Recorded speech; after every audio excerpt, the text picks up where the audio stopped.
So I saw on your life app when you completed that Yep. you were a smoker. Yes. What was the reason you took up smoking? So I started smoking when I was young. I had a boyfriend at the time who used to smoke, and then I sort of just picked up the habit from that, and then continued to smoke through my life, you know, in stressful situations and things like that. And it was sort of more a social thing, and then I guess I was doing it, you know, not so much socially anymore.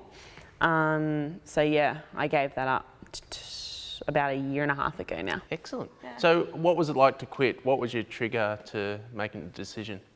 I just, I got to the stage where I tried to train and I still kept smoking at the same time.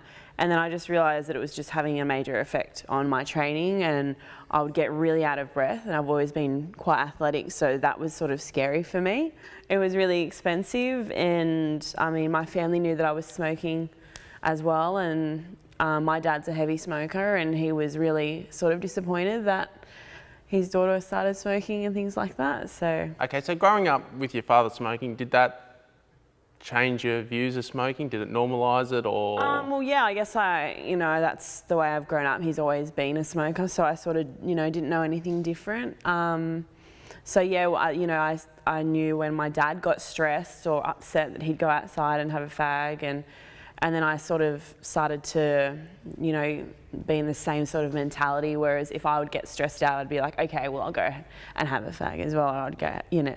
At the same time, it made me a little bit more stressed out because I knew that doing it wasn't healthy and I wasn't benefiting, you know, my training in any sort of way.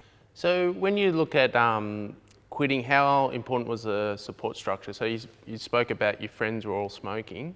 Well, I guess I moved away from those people when I started to make positive life changes.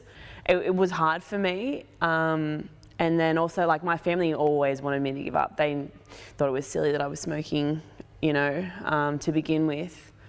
Looking at stress and coping strategies, how's that changed for you? Well, I guess my stress outlet now is going to the gym. And, you know, sort of challenging, like putting my energy to something, you know, more useful as opposed to, you know, reaching straight for a packet of smokes.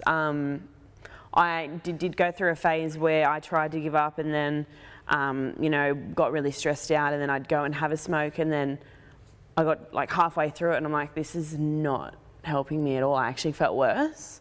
So that's when I sort of turned it around and started to train more and just made heaps of life changes that were just, you know, they sort of complemented each other. So there was sort of no need for me to be smoking anymore.